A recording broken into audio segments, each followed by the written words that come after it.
You know what? It's easy to forget about Vasily Podkolzin and Nils Hoglander because the Canucks got way too many wingers. But are Podkolzin and Hoglander going to be in Vancouver long term? More on that next. It's Begsy and it's Bhawan, and you're listening to Locked On Canucks. You're Locked On Canucks, your daily podcast on the Vancouver Canucks. Part of the Locked On Podcast Network, your team every day.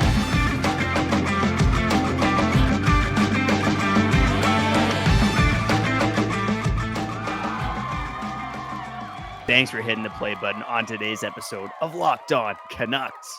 My name is Trevor Beggs, Canucks writer and credentialed media member for Daily Hive Vancouver. I gotta tell you, go download the Game Time app, create an account, and use code LOCKEDONNHL for $20 off your first purchase. And before we dive into today's show, we want to thank you for listening to Locked On Canucks. It's your team every day.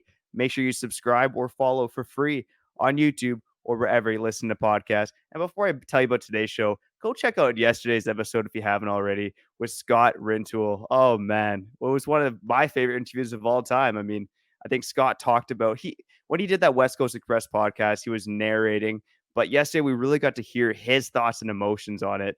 And yeah, I know we didn't talk about trade speculation, so it's not going to rack up the views, but I'm telling you, it was a fantastic conversation. So go check it out on the Locked On Canucks feed. But yeah, on today's show, we got to talk about two of the most interesting Canucks, in my opinion, Vasily Podkolzin and Nils Hoglander. Going to kind of touch on the player reviews quickly, but more so, what do their futures hold, both with the Canucks and in the NHL in general? Also going to touch on the Ethan Bear injury news, what that means for the Canucks defense in the long term. But first and foremost, Vasily Podkolzin and Nils Hoglander, they got potential, but Kyle Bhawan, this guy's got potential coming out the yin yang. What's going on, buddy? How you doing today? What's up? What's up? Hey, man, I just want to say off the top, who cares about Kyle Bhawan? Because Trevor Beggs is pulling in the A+++ effort, okay? You did not see what I saw 10 minutes ago, and that's life, man. That's life. The baby crying in the background, you being the best dad in the world, and still pulling up for the people on Locked On Canucks. Your team every day. Yes, your team every day. We'll get to the comments or the comment, and it's a big comment. I cannot wait to talk about this comment at the end of the show.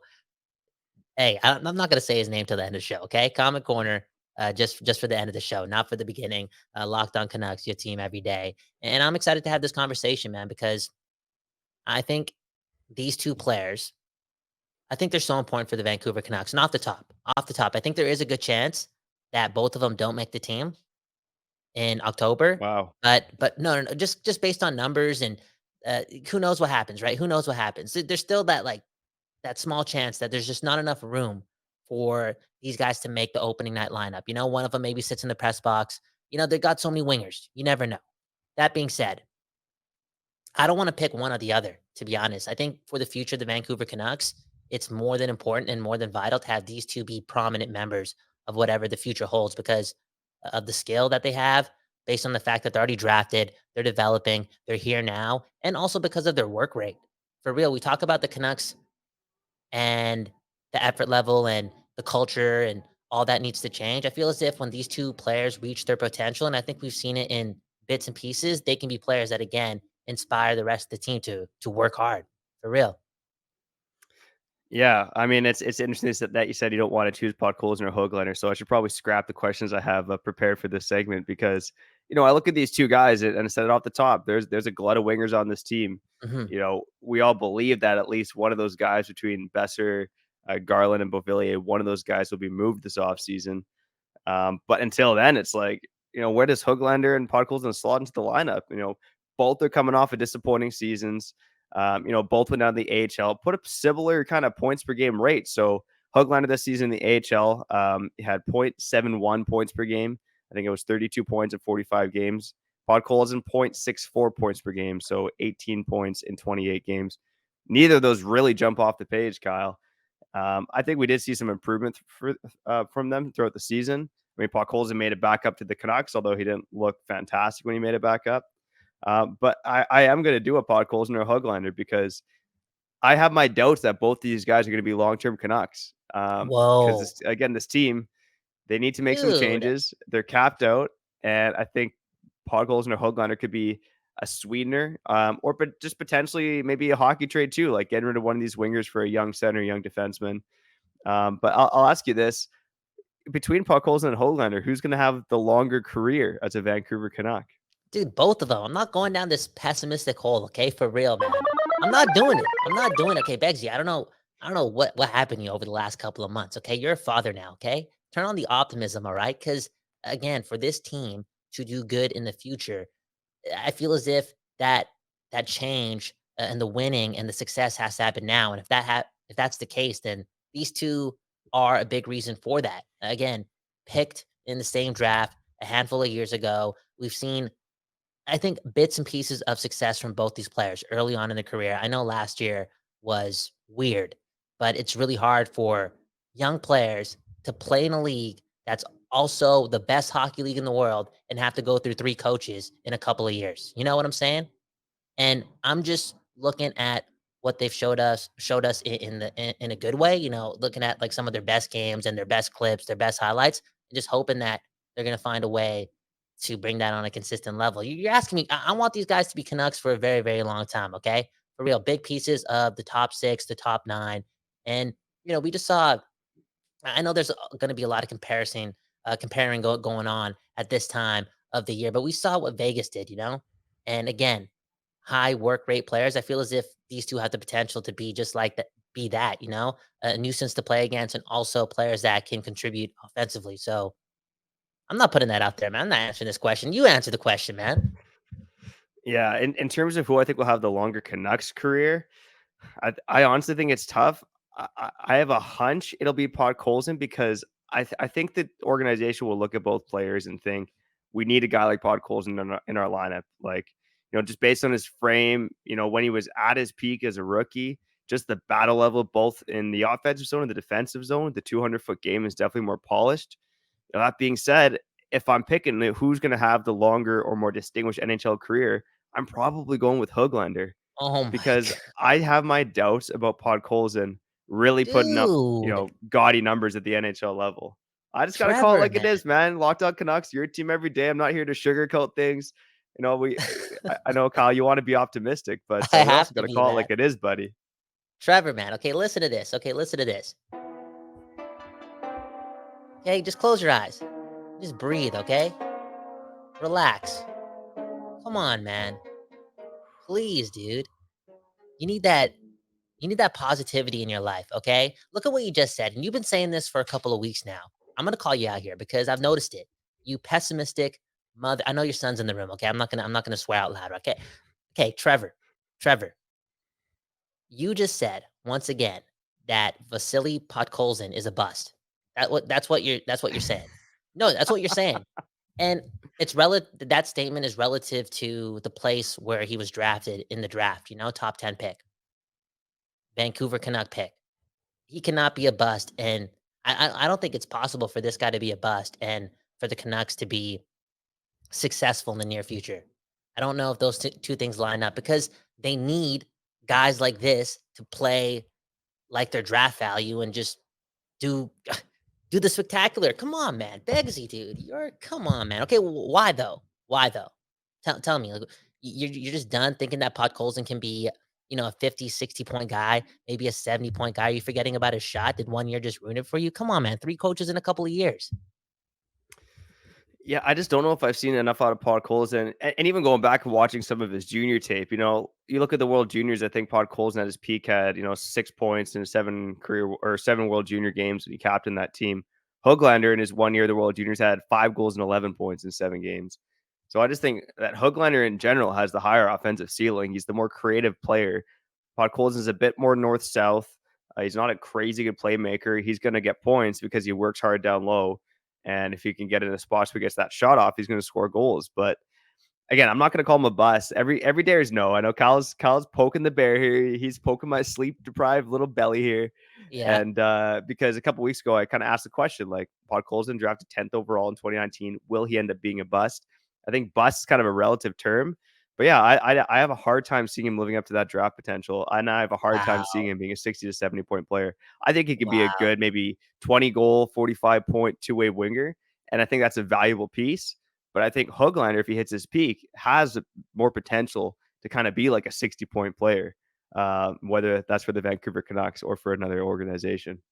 I've said this many times too, on the Huglander thing, and I think this is making a lot more sense to me now that I've heard that there is rumblings around about Garland being moved before the draft or at the draft.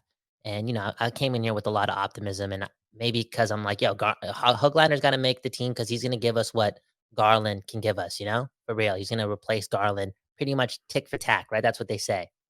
Uh, okay, so I do want to touch on the Podkolzin thing just a bit more before we get to break, okay?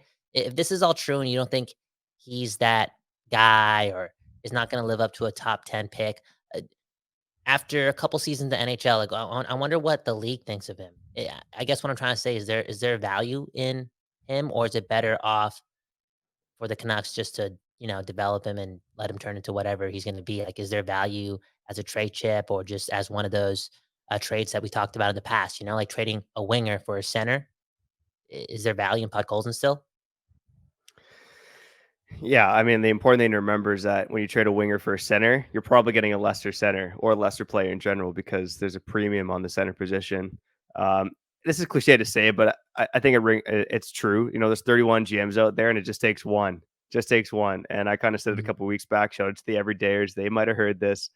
But we talked about some Canucks who were labeled as trade bait by some publications. Nils Höglander made the list, and to me, we picked a destination for each of these trade bait Canucks, and I picked Tampa Bay for Höglander.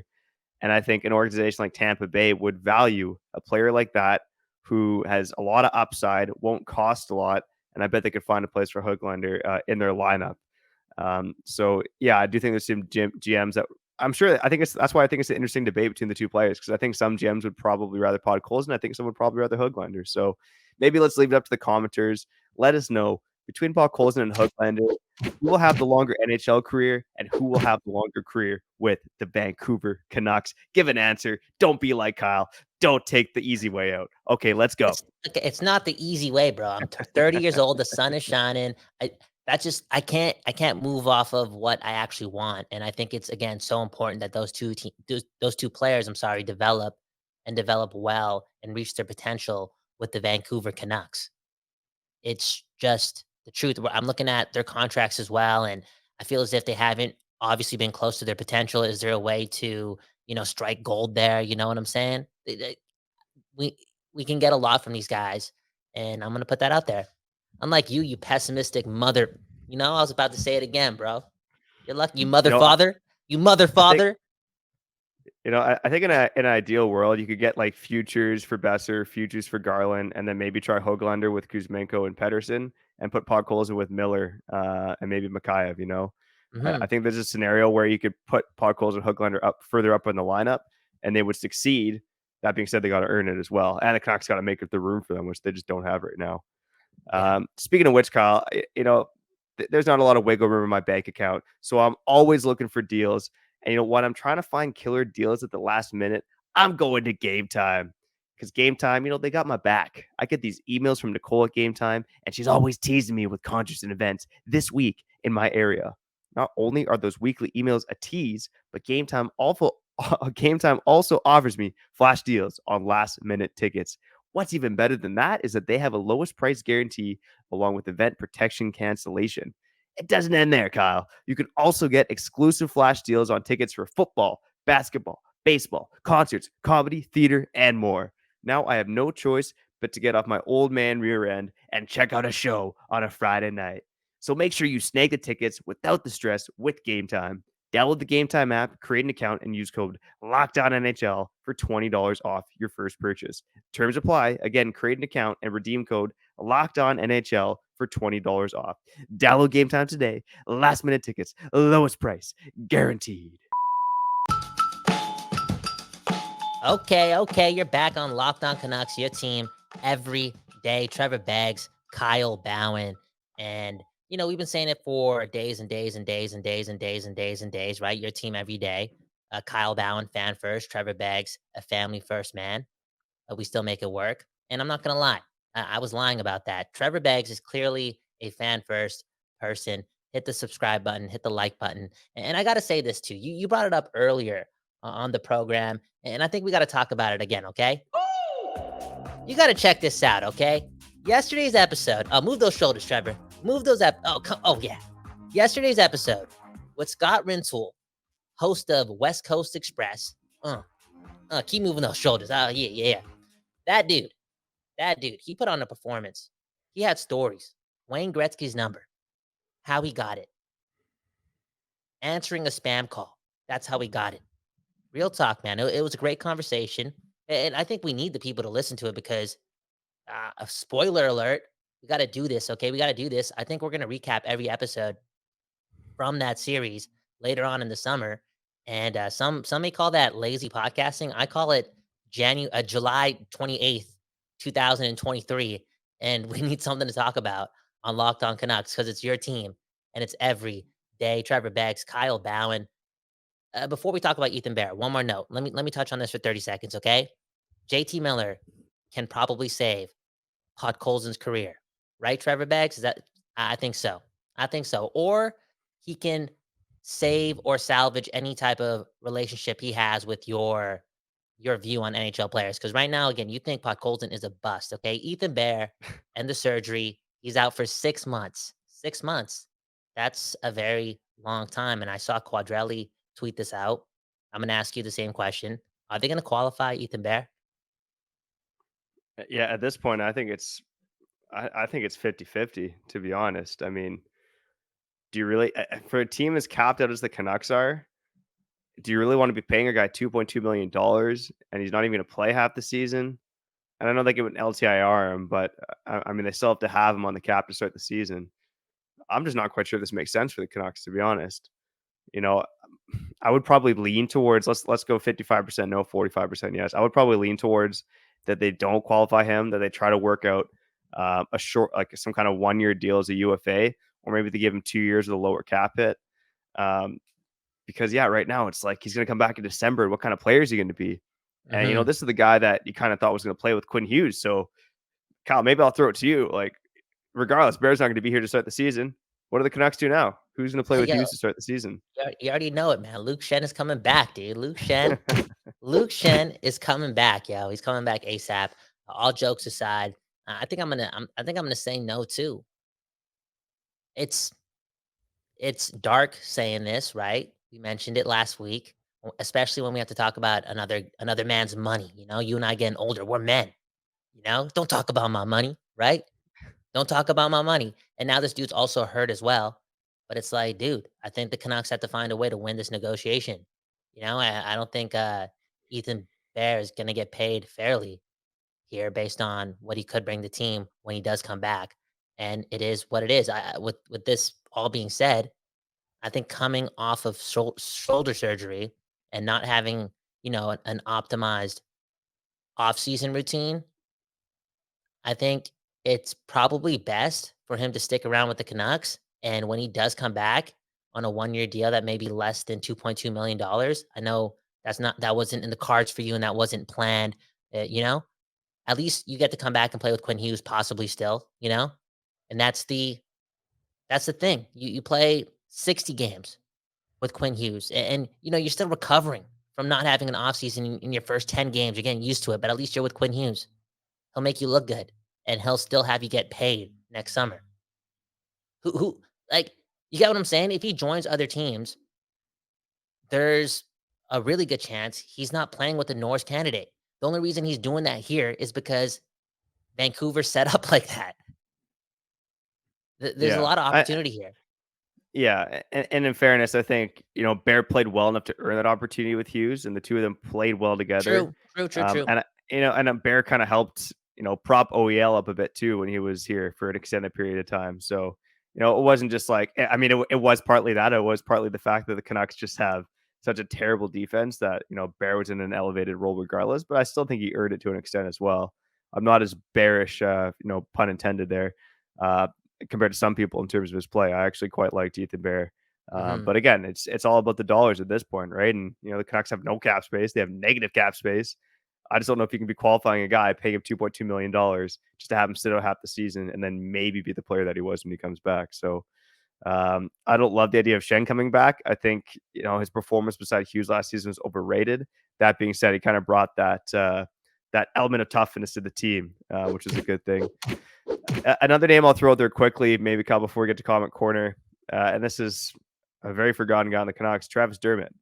I wrote last offseason for Canucks Misconduct about ideal defense pairings for the Canucks going into 2022-23, and I actually had Hughes and Dermott down. Their underlying numbers together, I thought were really well. They were sparkling. I didn't think that they were really good together in limited minutes. And again, if you have no cap space and you're looking for a cheap option to play alongside Quinn Hughes, perhaps Dermott's the guy. I mean, I think he's in a situation where he won't get qualified. Someone's going to sign him on a cheap 1-year deal. If that team's the Canucks, I think that might be a worthwhile gamble if he can stay healthy. Dude, I don't even want to daydream about Quinn Hughes having to play with the dude who hasn't played hockey in a couple of years. That's how we're gearing up for October. Just I don't even want to go there. Okay, just oh man, There's can they there's a clear? lot Can of they, there's a lot of okay, dark options based on the lack of okay, cap space right is now. okay. So on that note, is something like this, and I can't believe an Ethan Bear injury is this catastrophic, this vital. Maybe causes the team to change plans, and maybe if that's the case, are the Canucks more eager now to buy out OEL? Probably not, but clear out more cap space because again, we're hearing the whole Garland thing. I know Besser went to the organization, says that he wants to stay put. Maybe they're like, "Yo, we need to actually clear out one more player." Maybe the plan was for one player this summer because it's hard to do so. Let's work extra hard and get extra creative so we can buy out 2 players or get 2 contracts. Sorry, out of here. Yeah, it's a fair point, and I would agree with you. I think it's less like that OEL gets bought out now. Hmm. And maybe I got one more dark question for you, buddy. You're gonna Uh, want to go to next break after this, but yeah. I've said time and time again, shout out to the everydayers. They know this take, but I just the Canucks cannot have OEL in the top 4 next season. And specifically Oh, they can't have beside Hronik because you can't have Hronik propping up OEL's career. That being said, they experimented with this last training camp. Is there a chance with Barrett not being in the lineup that they try Hughes and OEL together to start the nah, season? that ain't happening, bro. That ain't happening, Because man. you don't want it to happen or because it won't happen? I think nah. I'm actually a believer in this team possibly actually changing their ways and not being satisfied about everything last year, especially early on, that they wouldn't even go down that path. It's just A, it doesn't make sense, and B, Quinn Hughes doesn't deserve that. And C, come on, bro, Trevor, man, you gotta brighten up, buddy. You gotta brighten up, okay, for real. Listen to the song again. Okay, just brighten up, move the shoulders. You're a father of 2 now. Okay, you need to be happier and just more hopeful in your life, okay? Because you're a dark man, Trevor Beggs. You're a dark, dark man here on Locked On Canucks. Your team every day. Should we get to break and get the comment corner? We got to make these episodes shorter, man. Like I said, you're a father too, and you Yeah. doing it all for us, man, for real. Yeah, I mean, this is actually a good segue. Comment corner on the other side. But first, Kyle, you and I, or especially me, I'm clearly getting grumpier. You and I are both Mhm. definitely getting older. And for guys like us, we need to prioritize comfort. That's why we got to check out the skinny jeans and slide our legs into some Birddogs apparel. I've been telling the listeners all kinds of wacky stories about what Birddogs can do for you. But let me just tell you a few facts about the Birddogs apparel. Birddogs, their stretchy khaki shorts are designed to fit slimmer through the thigh and the leg, giving you a truly sculpted look. Bird shorts do the exact same thing as Lululemon, but they fit way better. Whew! Bold take, Bird Dog. I love it. They fit way Mhm. better than regular shorts, and they are made of regular shorts that are made of a stiff, restricting cotton. And Bird Dogs also uses anti-stink sweat wicking fabric that keeps you Whoa. cool and dry all day long. Because hey, as you get older, you get stinkier. So go to birddogs.com/lockedonnhl for a free Yeti-style tumbler with your order. That's birddogs.com/lockedonnhl for a free Yeti-style tumbler. You won't want to take your bird dogs off. We promise you. Okay. You're back on Locked On Canucks. Trevor Beggs, Kyle Bhawan. Trevor, there you go. Move your shoulders. It makes you more optimistic. I want the Canucks to prove Trevor Beggs wrong. I want them to do a lot of change in this offseason, get us geared up for hopefully meaningful hockey right away. Yeah, for real. I just want that so bad for the city Vancouver. We also talked about that yesterday as well, right? We are all Canucks. And shout out to my uncle. Real talk, real talk, real talk. Trevor Beggs, Kyle Bhawan, Locked On Canucks, your team every day. Comment corner, man. And this right here, honestly, yo. Oh, where my button? Oh, my buttons are not working right now. Okay, I gotta say this. Okay, I gotta say this. Oh, there you go. Jay is just coming after me. Okay, this guy is not stopping. Okay, for real.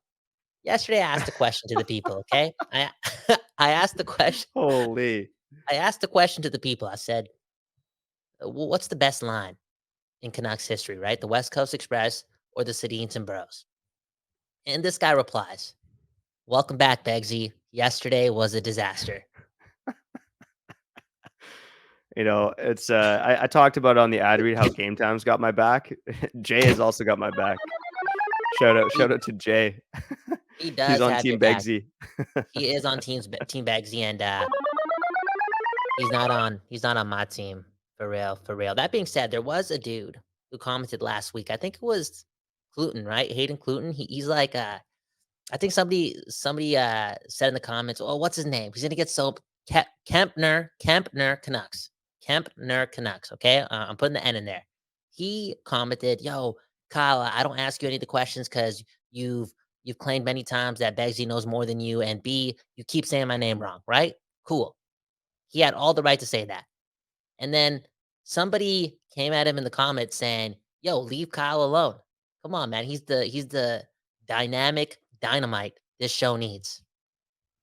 So Begsy, Wow. you don't got a Nice. nickname like that. You don't got a nickname Nice. like that, all right? Dynamic Dynamite. You just Holy. got Jay. You just got Jay. I got Hayden, okay? Hey, Jay, if you're listening to this, think of a nickname for Begsy, okay? Better than Dynamic Dynamite. That sounds like a superhero. For Yeah, real, dude. we'll leave that up to Jay in the commentaries. I'm not sure if there is a better name than Dynamic Dynamite, although it does kind of sound like a cheesy 90s cartoon character. Yeah, come But on. is what it is. You'd be a good cheesy 90s cartoon character I now that I think would. about it, Kyle. I Yeah. would. I Especially would. with the sweater you're wearing, you're kind of like a Findu guy from the guy from Blue's Clues. That's who you remind me of right now. Oh, I was gonna say a Findu from like Hey Arnold or something, but you know what? Oh yeah, okay, You know, okay. Blues Clues and Hey Arnold. That's something else. And Locked On Canucks. That also is something else. Your team every day. Begsy, man, get some sleep. In the comments below. Okay, for real. Let's just say thank you, Begs. Thank you, Begs. I know Jay's gonna comment that 100 times. He's got posters of you for real. I know he does. He already got posters of you. He has a poster of this screen capture right here, but he has an X over me. Just has something over you. So yeah, just leave us some comments and actually just leave them for Bags. Okay. Thank you, Bags, for pulling through because again, I'm not lying. This is not theater. 5 minutes before this recording should have never happened because there's Trevor's son doing him, being new to this world. Like, what's going on? Someone help me. And you just put him down after a minute. Like, "Yeah, I gotta record a hockey podcast. Sorry, son." Something else, dude. Something else, man. Unbelievable. Locked On Canucks. Trevor Beggs, man. You the truth. I appreciate that, buddy. And hey, one love to you. I know it's been a crazy week for both of us. For the listeners who might have missed it, my baby boy was born on Monday morning, so I think I've slept like. Thanks, Ben. There we go. That was for you, Henry. I think I've slept like 8 hours in the past 3 to 4 days, man. So I'm running on Mhm. fumes here. I'm running on coffee. But one love to you too. I know you've gone through some crap this week, and one love to you and your family, and one love to you listening to this episode of Locked On Canucks. Shout out to the everydayers, the occasional listeners, and if this is your first time listening, welcome. We're sending you love. Make sure you stay a little while because this show's coming on the network 5 days a week. Coming up on tomorrow's episode of Locked On Canucks, I want to talk a little Tom Höglander, okay? This is the guy I keep seeing in mock drafts going to the Vancouver Canucks. So let's dive into it. Is Höglander worth picking at 11th overall for the Vancouver Canucks? That's coming up on tomorrow's episode. And again, make sure you go check out that episode with Scott Rintoul. Again, just a fantastic interview. Great stories about Bertuzzi, Gretzky, and all of his thoughts putting together the podcast. But for now, I'm Trevor Beggs, and that guy's Kyle Bhawan, and you've been listening to Locked On Canucks.